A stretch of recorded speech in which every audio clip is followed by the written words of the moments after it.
Bienvenido de nuevo. Hoy nos acompaña Seyed Emarandi, profesor de la Universidad de Teherán y exasesor del equipo iraní de negociación nuclear, para hablar de esta nueva ronda de escaladas muy dramáticas en la guerra contra Irán. Muchas gracias por volver a estar con nosotros. Gracias, Glenn. Siempre es un gran placer estar en tu programa.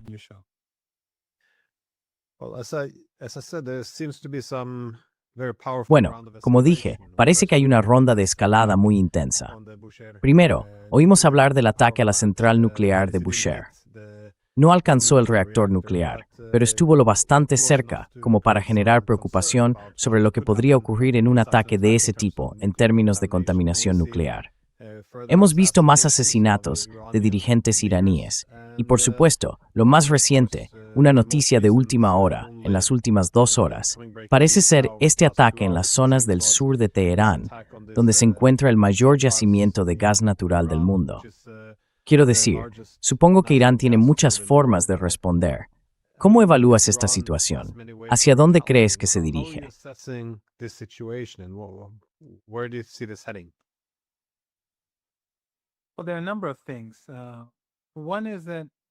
Bueno, hay varias cosas. Una es que Irán tiene un control muy fuerte sobre Trump y el régimen de Trump. Es decir, por supuesto, el estrecho de Hormuz y la vulnerabilidad de Arabia Saudí. Aunque exporta una parte de su petróleo a través del Mar Rojo, Irán puede bloquearlo con misiles y drones. Está haciendo lo mismo con respecto a los Emiratos y la parte del petróleo que exportan desde fuera del Golfo Pérsico. Así que esta es una situación muy difícil para Trump.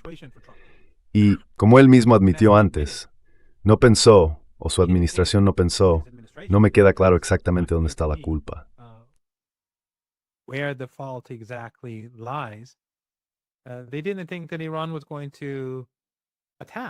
No pensaban que Irán fuera a atacar activos estadounidenses en la región del Golfo Pérsico ni a cerrar el estrecho de Hormuz, lo cual me parece extraordinario.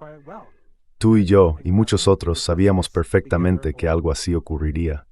Llevamos quizá un par de años hablando de ello. Así que, cuando sucedió, Trump, por supuesto, lanzó muchas amenazas audaces. Vio que no funcionaban, y a pesar de decir de nuevo que Irán había sido aniquilado, pidió al mundo entero que le ayudara a abrir el estrecho de Hormuz, y todos dijeron que no. Evidentemente, Irán no ha sido aniquilado. La marina iraní, casi toda su flota de guerra, está oculta en túneles por todas partes.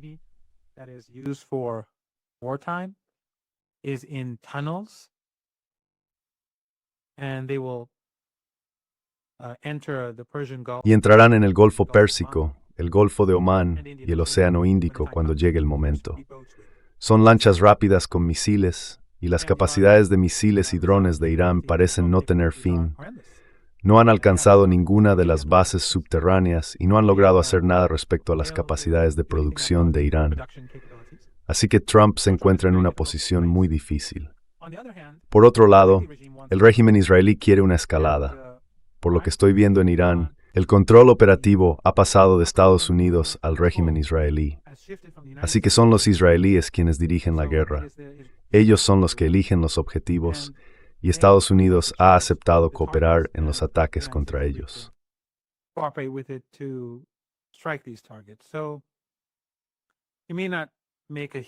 Así que puede que no marque una gran diferencia, pero es significativo. Creo que el régimen israelí, y probablemente Estados Unidos, pueden querer escalar para ver hasta dónde llegará Irán. Esa es una posibilidad. Creo que pronto descubrirán que Irán está dispuesto a llegar hasta el final y luchará hasta las últimas consecuencias. Así que este experimento es una tontería. Algunos creen que el régimen israelí quiere la destrucción total de los recursos de petróleo y gas en la región del Golfo Pérsico, y es posible que Trump esté de acuerdo con ello. En cualquier caso, Irán va a subir la escalera de la escalada si eso es lo que hace la coalición estadounidense-israelí.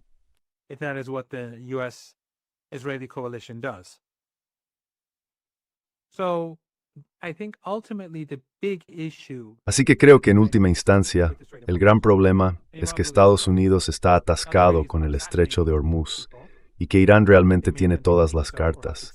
Ahora los israelíes están asesinando a personas. Puede que continúen haciéndolo o que tengan algunos éxitos, pero eso no va a cambiar nada. Los iraníes tienen una estructura estatal muy sofisticada. Cuentan con muchos expertos y personas que conocen bien los asuntos de Estado. Así que, si una persona es martirizada, otra la reemplazará. Una pérdida, sin duda. El Dr. Larigeni de un it's an Azanienberg Gramming. I encouraged him to go to China, and ultimately when he went, he asked me to go with him. Y al final, cuando se fue, me pidió que fuera con él. Cuando regresó, me pidió que me encargara del expediente sobre China en su nombre. Así que durante un par de años, hasta que dejó el Parlamento, era el presidente del Parlamento, por supuesto, estuve a cargo del expediente en su nombre. Como voluntario, no recibí ningún salario por ello. Era un hombre excelente, muy inteligente, muy entregado, una persona muy moral. Es una gran pérdida y le tenía mucho cariño. Era muy educado, muy culto. Pero todo el mundo puede ser reemplazado por otra persona, y el martirio en sí mismo eleva la moral de la sociedad. Despierta aún más a la sociedad, como vimos hoy en las calles durante su funeral y durante el funeral de las víctimas del ataque estadounidense al buque naval iraní que estaba desarmado y participaba en una ceremonia naval en la India.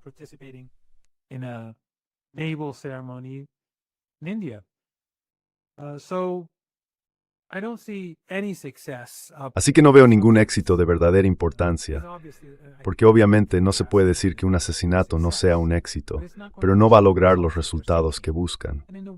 De hecho, va a tener el efecto contrario.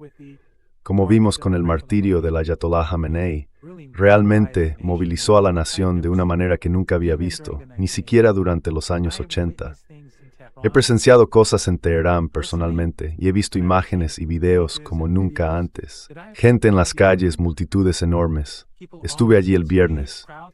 Y luego la coalición estadounidense-israelí bombardeó a las personas que se manifestaban en las calles, asesinas a una persona, y ni siquiera se oye hablar de ello en los medios occidentales. Pero nadie huyó.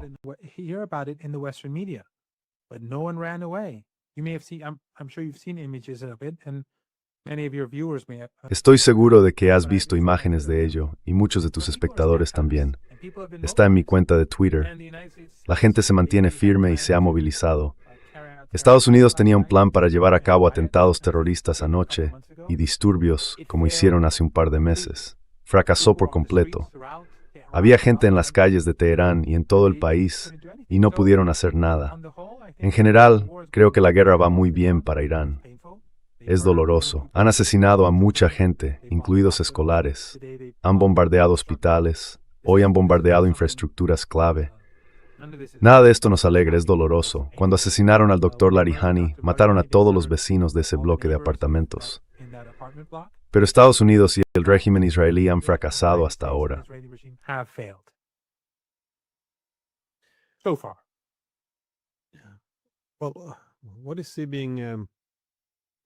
Bueno, ¿cuál es su probable represalia? Porque vi a un portavoz hace poco, hace unos 20 minutos, hablar sobre cómo la infraestructura energética de quienes participen en esto ahora, creo que dijo, arderá hasta convertirse en cenizas. Pero también estamos viendo algunos ataques entrantes sobre la capital de Arabia Saudí. Sin embargo, me preguntaba cuál es la probabilidad de que Yemen pueda realmente activarse para cerrar el Mar Rojo en respuesta a esta escalada. Porque hay un estrecho importante allí, por supuesto, el Bab el-Mandeb, si no lo estoy pronunciando mal.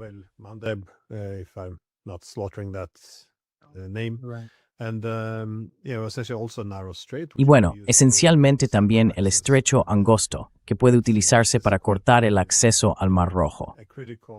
Este es también un corredor marítimo bastante crítico, porque si el estrecho de Hormuz está bloqueado, básicamente esta es la única vía de acceso a Arabia Saudí por la costa occidental. Entonces, ¿ves esto como una posibilidad o qué tipo de represalia? De nuevo, sé que el gobierno no dice lo que va a hacer, pero ¿qué tipo de represalia crees que es realista en este caso?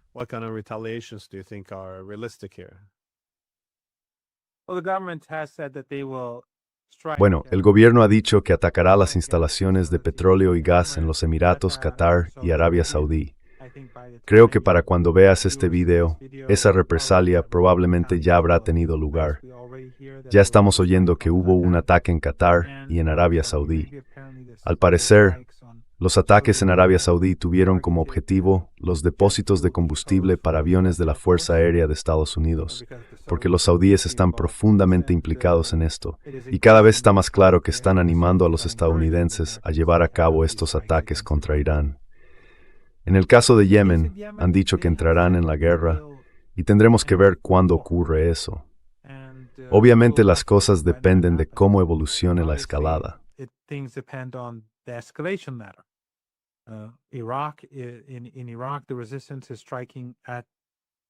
En Irak, la resistencia está atacando activos estadounidenses, pero podría ser mucho más.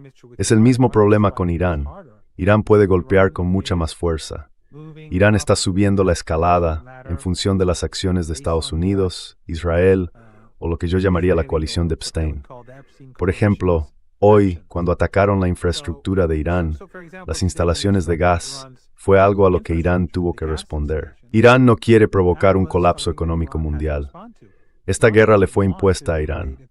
Y como vimos, Joe Kent dimitió y básicamente dijo lo que llevamos diciendo todo el tiempo, que Irán no representaba ninguna amenaza, y que fue el régimen israelí y el lobby sionista quienes empujaron a Estados Unidos a una guerra que no responde en absoluto a los intereses estadounidenses.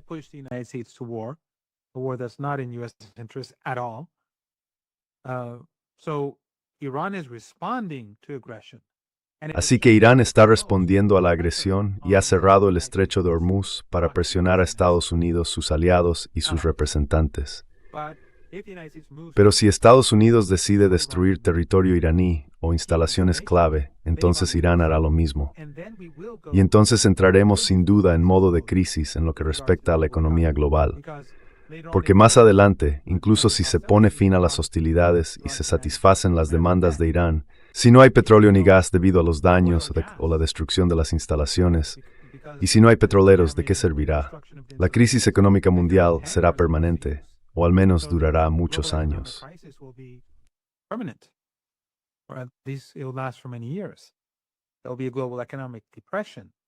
Habrá una depresión económica global. Estados Unidos inició esta agresión, el régimen estadounidense, el régimen de Trump, el régimen israelí, y sus aliados en la región son todos cómplices. Los iraníes cerraron el estrecho de Hormuz para ejercer presión. Pero si Estados Unidos empieza a atacar las instalaciones o infraestructuras clave de Irán, o si lo hace el régimen israelí, para nosotros no hay diferencia. Irán responderá de la misma manera. Y dado que estos regímenes árabes albergan bases estadounidenses, les permiten usar su espacio aéreo, sus bases aéreas, su territorio para lanzar misiles hacia Irán, como los misiles HIMARS, no tienen absolutamente ningún motivo para quejarse.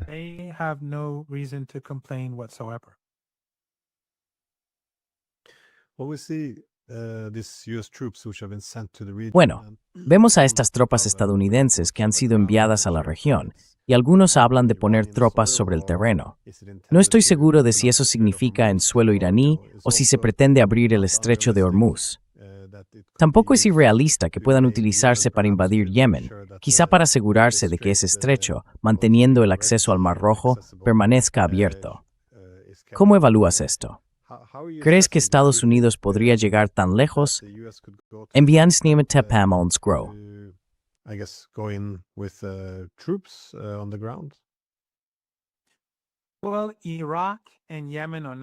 Bueno, Irak y Yemen no son países pequeños con poblaciones pequeñas. Y Yemen hoy es mucho más poderoso de lo que era hace un año, cuando Estados Unidos libró una guerra contra él y la perdió después de 7 semanas. Y por cierto, recordemos que durante la guerra genocida de 7 años llevada a cabo por los saudíes y los emiratíes contra Yemen, con el apoyo de toda la región excepto Irán, Turquía y Qatar también apoyaron el genocidio en Yemen hasta que los saudíes y los emiratíes se volvieron contra Qatar, y entonces Erdogan y Qatar se apartaron de ellos.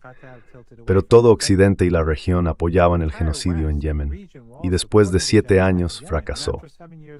¿Qué llevó a los saudíes a aceptar el alto el fuego? Cuando Yemen atacó las instalaciones petroleras y las exportaciones de petróleo saudíes. Si Yemen pudo hacer eso hace 4 años, creo que fue así.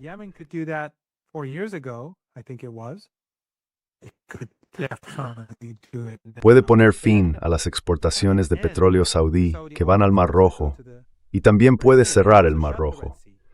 Así que Yemen tiene esas capacidades, y estoy seguro de que sus capacidades de misiles y drones son hoy una amenaza mayor para la Marina de los Estados Unidos que lo eran entonces. No veo un escenario en el que Estados Unidos pueda enviar sus tropas, que unos pocos miles, quizá 2, 3, 4 mil, y marcar una diferencia real. Y es aún más inverosímil en lo que respecta a Irán. Pero digamos, hipotéticamente que los estadounidenses, de algún modo, con este pequeño grupo, toman el estrecho de Hormuz. Ya han subestimado las capacidades de misiles y drones de Irán, evidentemente. Siguen diciendo que los han destruido todos e Irán sigue lanzando misiles y drones. Pero digamos que toman el estrecho de Hormuz y que las fuerzas armadas iraníes, que llevan 25 años persiguiendo towards su Mediterráneo, y no hay alguno puesto rudder.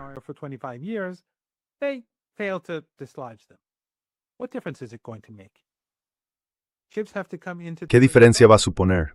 Los barcos tienen que entrar en el Golfo Pérsico. Irán, si alguien mira el mapa, controla la mitad del Golfo Pérsico. Podrían lanzar misiles contra los barcos desde cualquier lugar.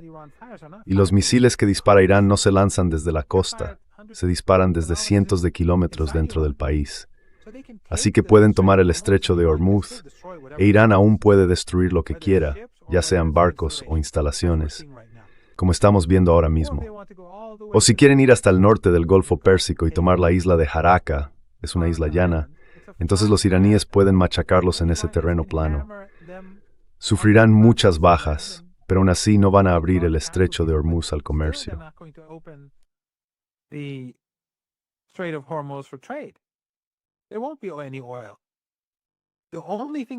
No habrá petróleo. Lo único que ocurrirá es que con la escalada se destruirán más petroleros y más instalaciones de petróleo y gas. Así que en última instancia, cuando esto termine, y terminará en algún momento, acabará en un fracaso de Estados Unidos y un fracaso de Israel. Entonces no habrá el petróleo que intentan devolver al mercado. Y cada día que pasa, Glenn, hay 15 o 20 millones de barriles diarios que no se envían al mercado. La escasez crece hora a hora. Pueden manipular el mercado durante unos días o quizá un par de semanas, pero luego les golpeará con fuerza. Y por supuesto no se trata solo del petróleo.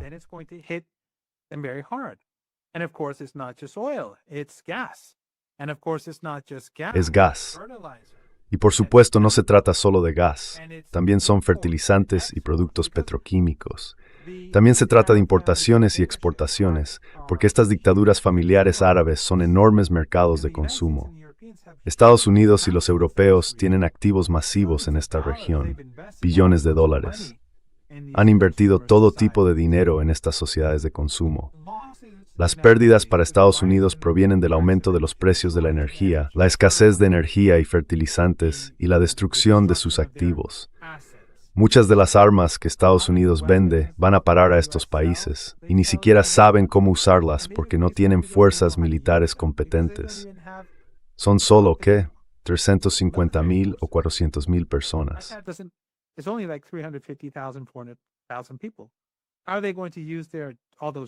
¿Cómo van a usar todos esos aviones que compraron? Esos aviones son básicamente sobornos. Y luego están las comisiones y los retornos que implican a senadores occidentales, sus socios comerciales, la familia real y todo eso. Lo mismo ocurre en otros países. Así que las pérdidas para Estados Unidos son multidimensionales. Y por supuesto el petrodólar se resiente. Tal como están las cosas, no veo que Estados Unidos encuentre una salida. Solo se están hundiendo más en el agujero. Y el mundo los va a culpar. Quiero decir, lo que dice Joe Kent se reconoce en todo el mundo, así que la gente va a culpar al sionismo y a Trump por la miseria que están empezando a imponer a la comunidad internacional.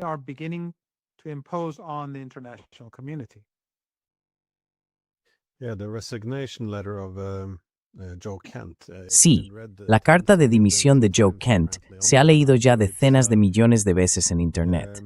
Es bastante extraordinario que esencialmente el segundo al mando haya sido quien dimitiera y publicara esto.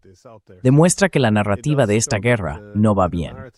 Pero creo que lo que has descrito como pánico probablemente sea acertado, porque esto empezó pareciendo que Trump realmente pensaba que sería otro caso como el de Venezuela, una operación rápida de entrar y salir, antes de que terminara el fin de semana, antes de que abrieran los mercados bursátiles y tener listo el discurso de victoria. Pero el gobierno no cayó y el ejército no se derrumbó.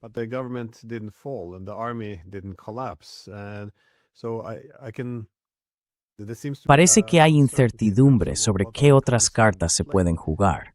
Hemos visto informes de que Trump estaba bastante molesto porque no hay opciones militares para abrir el estrecho de Hormuz. Pero parece que, como suele hacerse en este tipo de situaciones, preparar un intermediario para luchar en tu nombre se ha intentado. Los estados del Golfo, al menos por ahora, parecen haberse resistido. No quieren entrar en un enfrentamiento directo con Irán. Azerbaiyán pareció por un momento que podría asumir un papel más directo, pero luego se echó atrás. Los kurdos, que fueron armados por la CIA, también al parecer se mostraron muy preocupados.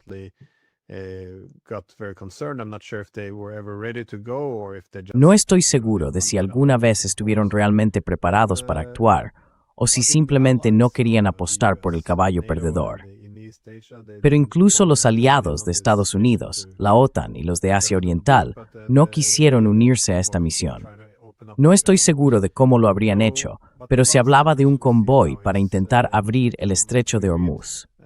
Lo último que estamos viendo ahora, al menos según lo que leemos en los medios estadounidenses, es cierta presión sobre Siria para que entre en Líbano, es decir, para que aproveche el caos y ayude a Israel, o mejor dicho, al gobierno de Jolani, a ayudar a Israel a deshacerse de Hezbollah en Líbano. ¿Cómo ves este escenario, o la probabilidad de que se inicie e incluso tenga éxito?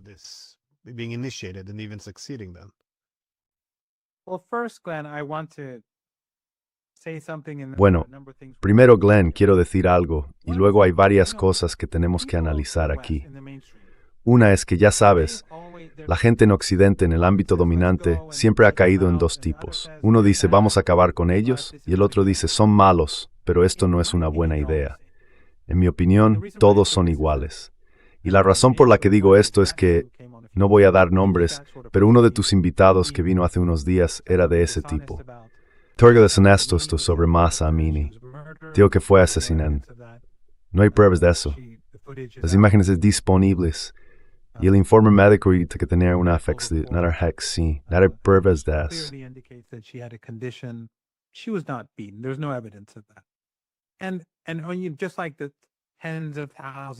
Y al igual que las decenas de miles de personas que afirman que Irán mató a decenas de miles de personas, todo eso son mentiras. Quienes repiten esas mentiras están defendiendo la guerra y son cómplices de ella. Tienen las manos manchadas de sangre, cada uno de ellos. Y es imperdonable. Me alegra que invites a todo tipo de personas. Solo intento dejar claro este punto, porque quiero que la gente sepa que aquellos en Estados Unidos y en los medios dominantes es como con Maduro. Los que dicen Maduro es un tipo malo tienen las manos manchadas de sangre. Porque en lugar de decir no, los malos somos nosotros por bombardear barcos en el Caribe, los malos somos nosotros por asesinar a 100 personas y luego secuestrar al presidente, dicen, sí, él es un tipo malo. No, los malos sois vosotros.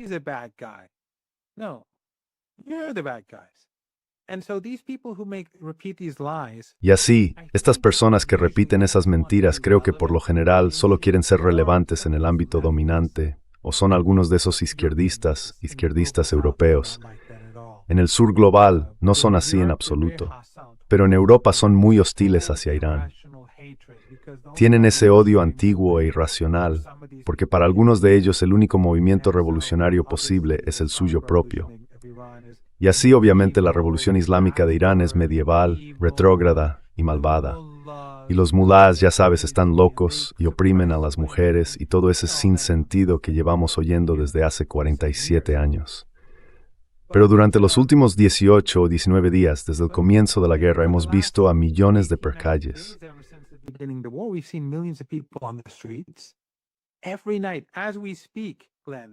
Cada noche, mientras hablamos, Glenn, hay enormes multitudes en Teherán, enormes multitudes por toda la ciudad, y todos vimos las imágenes de hombres y mujeres manteniendo su posición bajo los misiles. Ese no es un pueblo que odia al régimen. No es un pueblo dispuesto a morir bajo los bombardeos, pero que aún así se mantiene firme. No es un pueblo que crea que Mahsa Amini fue golpeada hasta la muerte, que el régimen de los mulás está matando mujeres todo el tiempo, o que está masacrando a decenas de miles de personas. Los iraníes saben mejor lo que ocurre en su país que esas personas que viven en Europa y en Estados Unidos y básicamente mienten sobre Irán porque les conviene. About Iran because it serves their interests. But in any case, the point I'm making is that for me, those who say Pero en cualquier caso, Maduro is evil, el punto que quiero destacar es que para mí, aquellos que dicen que Maduro es malvado, que el régimen cubano es malvado, pero no hagamos esto, no. Ellos son malvados y también lo son sus gobiernos. Y si tuvieran honestidad intelectual, señalarían con el dedo a sus propios gobiernos y dejarían en paz a Cuba, dejarían en paz a Venezuela, dejarían en paz a Hezbollah, dejarían en paz a Irán. No es asunto suyo. Pero volviendo a la pregunta, creo que lo que estamos presenciando es una situación completamente nueva. Por primera vez, el imperio no solo ha fracasado en un cambio de régimen, sino ha fracasado incluso en tomar un país, porque siempre se nos ha dicho que Estados Unidos perdió la guerra de Irak.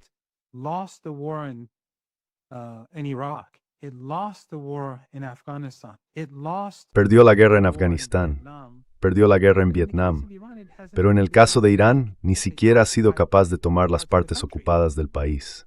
Tras semanas de combate, con una enorme coalición, todo Occidente colectivo detrás, todos esos regímenes regionales están con ellos. Azerbaiyán, los estados del Golfo Pérsico, Turquía bajo Erdogan. Él transporta petróleo. Los aviones AWACS sobrevuelan el espacio aéreo turco para recopilar información de inteligencia contra Irán. Y las bases estadounidenses también están implicadas. Todos trabajan contra Irán, pero fracasaron. ¿Por qué? Porque el pueblo iraní apoya a la República Islámica de Irán.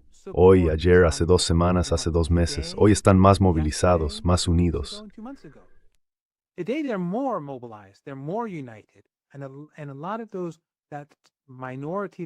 Y muchos de ellos, la minoría que estaba alborotando, ese pequeño grupo en las calles, que Occidente glorifica, exagera y sobre el que miente, han cambiado de postura. Porque ahora ven que Occidente, que decía ser democrático y solidario, en realidad, eran unos críos. Eran estudiantes de primer año de universidad, de segundo año, incluso chicos de primero de bachillerato. Pero ahora ven que Occidente está bombardeando escuelas, bombardeando hospitales, y todo su modo de ver el mundo se ha hecho añicos. Así que ahora, no digo que todos, pero muchos de ellos están en las calles como los demás. Y tengo mis propios ejemplos anecdóticos de ello.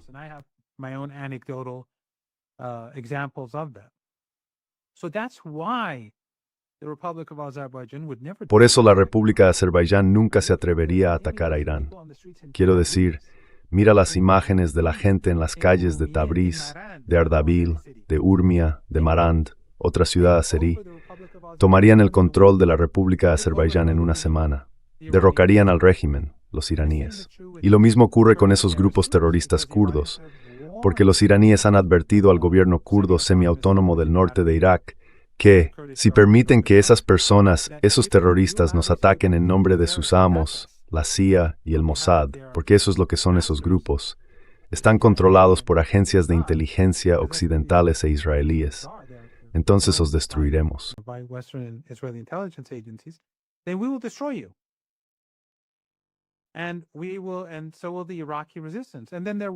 Y lo mismo ocurrirá con la resistencia iraquí. Y entonces ya no habrá un gobierno kurdo autónomo en el norte de Irak. Así que se echaron atrás, se retiraron. Sholani, si intenta hacer algo contra el Líbano para empezar, ya ha mostrado sus verdaderos colores. Ahora todo el mundo, salvo los que son completamente sectarios, personas sectarias e ignorantes, ya sabes, del tipo wahhabí, takfiri o salafí, que cierran los ojos ante la verdad y simplemente apoyan a esos terroristas, aunque sepan eso que los estadounidenses controlaban y que los israelíes eran sus aliados. Todo el mundo sabe quién es Jolani ahora. Es un activo de Estados Unidos.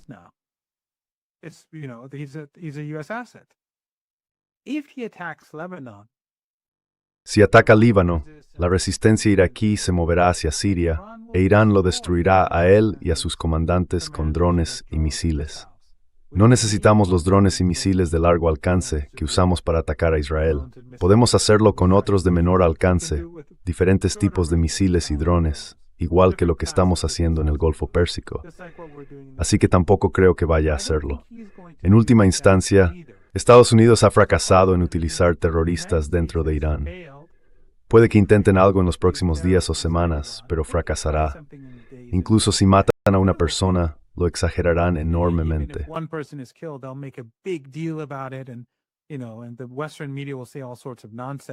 Y ya sabes, los medios occidentales dirán todo tipo de tonterías, Fox News y todo eso, pero fracasarán. Lo mismo ocurre en todos esos otros ámbitos de los que hemos estado hablando. Así que Estados Unidos está atascado. Todo lo que pueden hacer es asesinar, y eso solo genera más determinación. Hace que los líderes iraníes se enfaden más y sean más firmes en su idea de que deben derrotar al enemigo, porque se trata de amigos, de figuras nacionales. La gente va a vengarle cuando maten a más personas. Aquel de Cala Brave Force worship que men cerca de allí, entró en pánico, y luego otro might la alcanzó. Así que cae la gente y ve esos videos en Irán.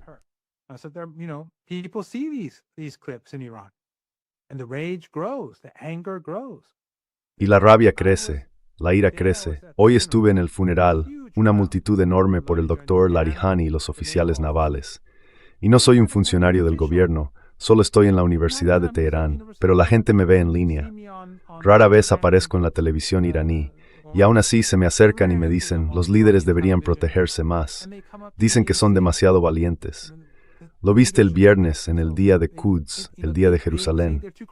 La manifestación en apoyo a Palestina. El doctor Larihani estaba en las calles, el presidente estaba en las calles, el jefe del Poder Judicial estaba dando una entrevista cuando cayó el misil. Ni siquiera parpadeó. El ministro de Asuntos Exteriores estaba allí, y así sucesivamente.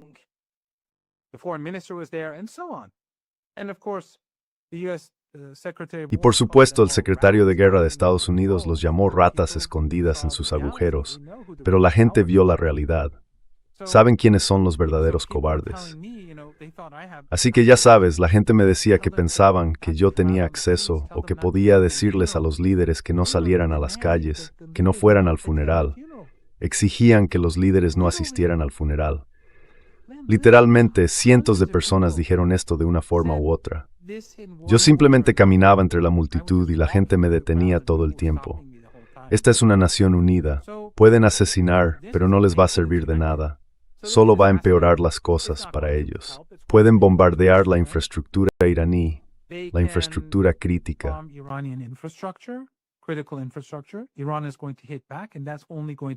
Irán va a contraatacar, y eso solo va a complicar aún más las cosas. Porque como dije, si Estados Unidos satisface las exigencias de Irán, entonces se podrá abrir el estrecho de Hormuz, y tras un tiempo, el flujo de petróleo, gas y productos petroquímicos podrá volver a la normalidad. Pero si se destruye infraestructura clave en Irán, entonces será destruida en aquellas regiones donde tienen sus bases. Así que el problema se volverá de muy largo plazo.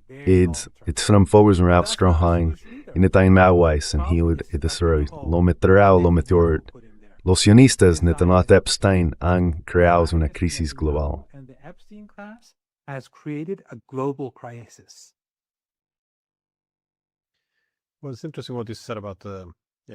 Bueno, es interesante lo que dijiste sobre la izquierda política y todo eso.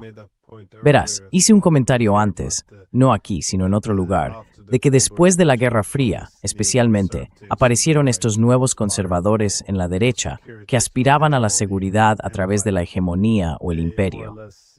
Más o menos se involucraron en esta alianza impía con la izquierda política bajo la idea de una hegemonía liberal, dominando elibaremos democracias de hechos humanos en todo el mundo. Así que ahora, todos los conflictos se presentan como humanitarios.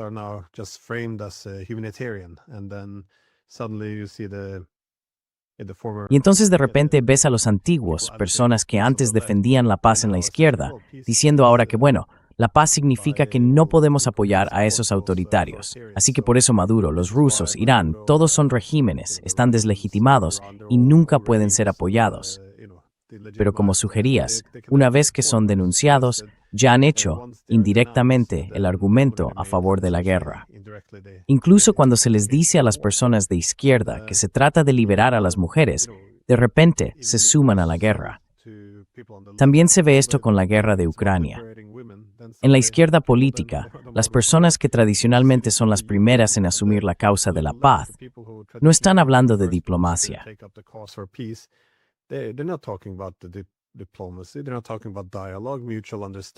No están hablando de diálogo, entendimiento mutuo o paz.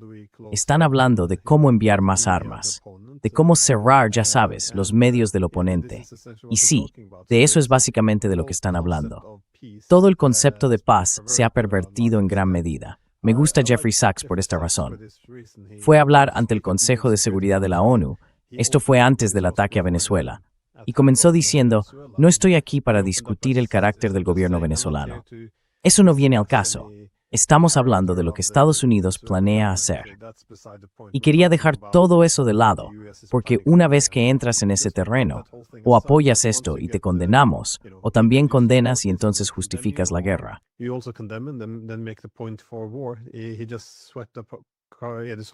Él simplemente dejó todo a un lado.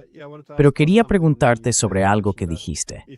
Mencionaste que si Estados Unidos satisface las demandas de Irán, y vi que el ministro de Asuntos Exteriores iraní dijo que Irán no quiere un alto el fuego, sino un acuerdo político o de paz. Así que la paz no es lo mismo que un alto el fuego. Y de nuevo, hemos escuchado argumentos similares procedentes de Rusia. Un alto el fuego es una pausa temporal que permite al enemigo reagruparse, reabastecerse y volver a luchar, mientras que un acuerdo de paz abordaría las causas subyacentes y encontraría realmente una solución. Entonces, ¿cuál es la solución? ¿Cuáles son las demandas que debe cumplir Estados Unidos? Es decir, ¿cuál es la posición inicial de Irán y dónde ves posibles puntos de compromiso? Where do you see possible compromises coming in? Well, first, I just wanted to, because I was thinking. Bueno, primero solo quería decir, porque estaba pensando, me estaba riendo por dentro, que cada vez que esta gente habla de Irán o de Venezuela, siempre empiezan con, oh, apoyas la guerra. Y primero, durante 5 minutos, tienen que hablar mal de Irán y decir, bueno, Irán es realmente malvado, son gente muy mala, son horribles, no apruebo nada, es perturbador, pero no apoyo la guerra. Y luego lo mismo con Maduro. Y sabes, cuando miro el vecindario de Irán y cuando miro a Occidente, quiero decir, es Irán quien se opone al genocidio, mientras que Occidente lo apoya. Los países de la región son todos apoderados de Estados Unidos. Pero en fin, creo que ante todo, esto no va a tratar solo de Irán.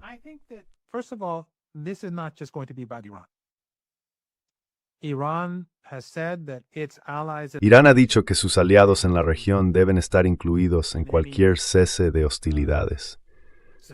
¿Por qué nos oponemos a este alto el fuego? Tal como has dicho, ya lo hemos hecho antes. Tuvimos un alto el fuego, se reagruparon y nos atacaron de nuevo. Estábamos negociando, nos atacaron. Negociamos otra vez, nos atacaron otra vez. Y hacer un acuerdo con los estadounidenses, especialmente con Trump, no tiene ningún sentido. Nada de lo que dice significa nada. Un papel que firma no es más que un trozo de papel sin valor. Así que los hechos sobre el terreno tienen que cambiar. En primer lugar, debe incluir a los aliados de Irán en toda la región. En segundo lugar, los hechos sobre el terreno tienen que cambiar. ¿A qué me refiero con eso?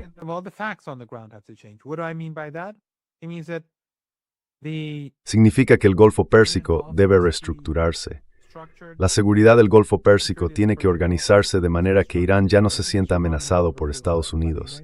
Estos países no pueden ser utilizados como plataformas para atacar a Irán. Y si el régimen israelí ataca a Irán, tiene que haber consecuencias. Así que tiene que haber un cambio sobre el terreno. Los papeles no valen nada. Y luego está la cuestión de las reparaciones. Irán exigirá reparaciones.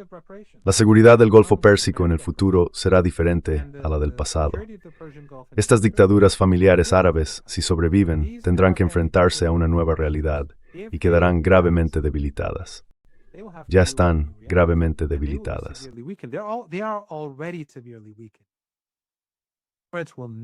Los Emiratos nunca volverán a ser los Emiratos que eran hace 3 semanas.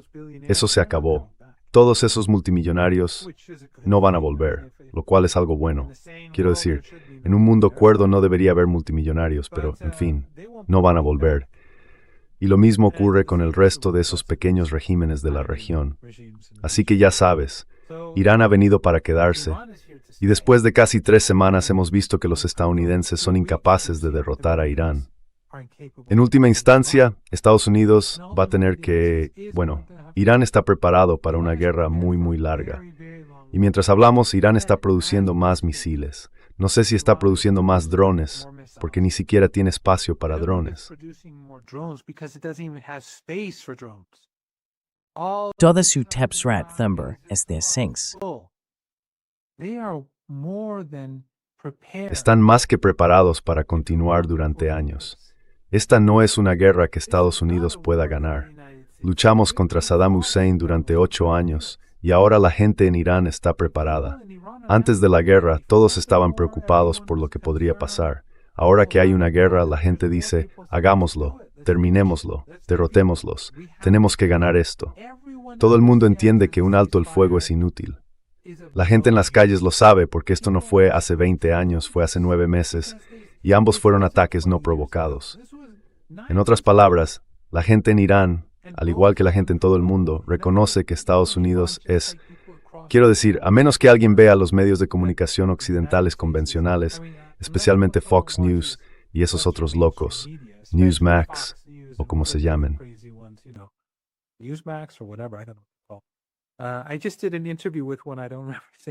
Acabo de hacer una entrevista con uno de ellos, no recuerdo su nombre, estaban locos.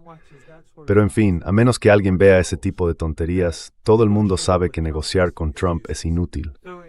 Así que los hechos sobre el terreno tendrán que cambiar para que Irán y sus aliados se sientan seguros en los próximos años. El régimen israelí no puede simplemente bombardear el Líbano cuando le apetezca, a pesar de tener un alto el fuego. No puede simplemente matar gente, gazatíes palestinos en Gaza, todos los días solo porque le da la gana.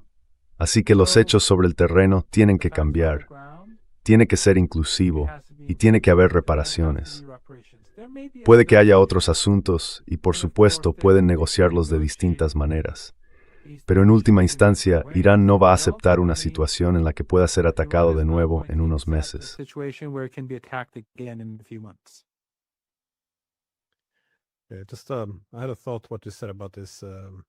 He estado pensando en lo que dijiste, la condena obligatoria del oponente.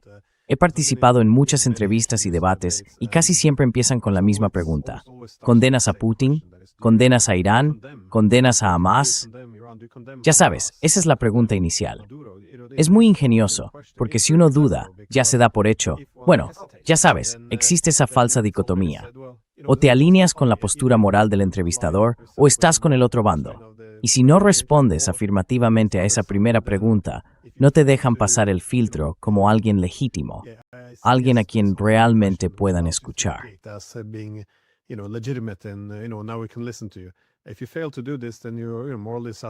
Si no haces esto, entonces eres moralmente sospechoso. No puedes serlo, ya estás comprometido. Ahora eres un putinista o un apologista total, o cualquier otra palabra que se quiere usar. De nuevo, es ingenioso, porque obliga a elegir. O te descartan, así que ya no podemos escucharte, o tienes que aceptar la premisa. Y si aceptas la premisa, si condenas, entonces básicamente estás diciendo cuál es el bueno, cuál es el malo, cuál es legítimo, cuál es ilegítimo. Y te mata o implica que empieza el conflicto. Comenzaría una entrevista preguntándome, ¿condenas las últimas décadas del trato israelí?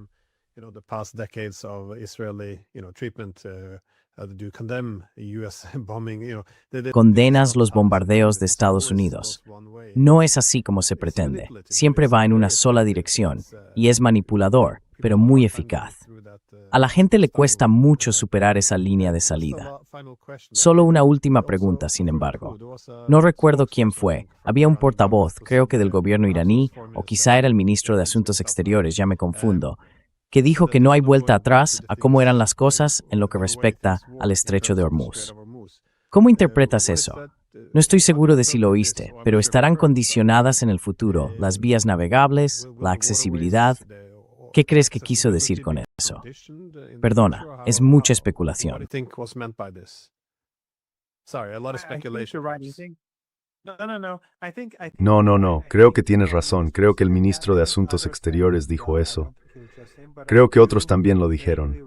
No creo que fuera solo él, pero recuerdo vagamente que lo mencionó en una entrevista reciente. Pero quiero decir, ha estado haciendo muchas entrevistas y lo está haciendo bastante bien. De hecho, algunas personas me dicen que él hace una sonrisa irónica, y al parecer, algunos me conocen por mi sonrisa irónica, y dicen que la suya es mejor que la mía. Así que debería estar celoso. Gracias. No he visto muchas de sus entrevistas. He visto fragmentos, porque están pasando muchas cosas y la conexión a Internet no es muy buena. Pero creo que, por lo que oigo y por los fragmentos que he visto, lo está haciendo realmente bien. I think what they mean Creo que lo que quieren decir es que habrá algún tipo de control por parte de Irán y probablemente haya un elemento financiero implicado. Si eso formará parte de un mecanismo de compensación o de otra cosa, no lo sé. Pero de nuevo, no vamos a volver a donde estábamos antes. Estos regímenes del Golfo Pérsico nos han perjudicado durante mucho tiempo. Cuando Saddam Hussein invadió Irán bajo la presión de Occidente, ellos le animaron. Los soviéticos también le ayudaron, pero fue Occidente quien le empujó hacia la guerra. Cuando invadió, esos mismos regímenes del Golfo Pérsico financiaron la guerra. Le dieron cientos de miles de millones de dólares, quizá 200, no 50, 300 mil millones, algo así. I think maybe 200, 250, 300 billion dollars, which in today's, in today's dollars, it would be much more. En dólares actuales sería mucho más. Pudo comprar armas químicas a los alemanes, y ellos le ayudaron a construir una enorme capacidad de armamento químico, masacrando a tantos iraníes. Quiero decir, uno de los regímenes realmente hipócritas es el régimen alemán. Nunca se ha disculpado, nunca ha pagado compensación. Una vez, varios diputados alemanes vinieron a Irán y visitaron nuestra universidad. Alguien me hizo una pregunta durante la sesión, y había una mujer del Partido Verde que estaba hablando mal de Irán. Le dije, disculpe, soy una víctima de armas químicas, ¿se disculpará por lo que me han hecho? No pudo decir nada. Y después, 2 o 3 de los otros diputados se me acercaron y me dijeron, esta gente está loca.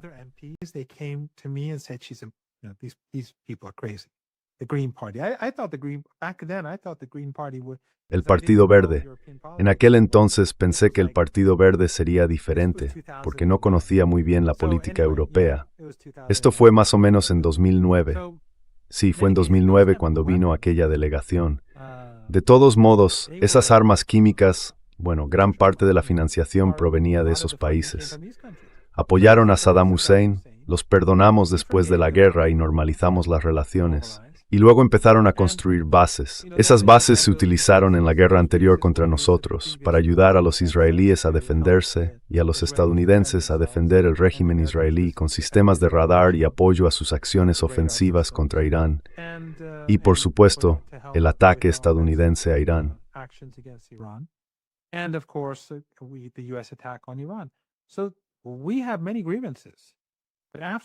Así que tenemos muchos agravios, pero después de esta guerra, Irán no va a permitir que estos regímenes, estas dictaduras familiares, si permanecen en el poder, se comporten como lo hacían antes. Eso simplemente no es aceptable. No va a suceder. Y por supuesto, Irán tiene las cartas en la mano. En última instancia, Estados Unidos tendrá que marcharse. Esto no puede continuar para siempre. Y cuando se vayan, estos regímenes tendrán que reconocer que deben comportarse como países normales, no con la arrogancia que tenían antes, solo porque tenían riqueza de gas y petróleo, eran dictaduras y albergaban bases estadounidenses. Pensaban que podían comportarse como quisieran. Eso ya no va a ser aceptable. Sé que las cosas no son fáciles ahí en Teherán en este momento, así que te agradezco mucho que te hayas tomado el tiempo para hablar conmigo. Gracias, cuídate y mantente a salvo. Thank you. Muchas gracias, Glenn. Al Logasu and Diverchuri this dower Salim our statement stasis. Great work that you do.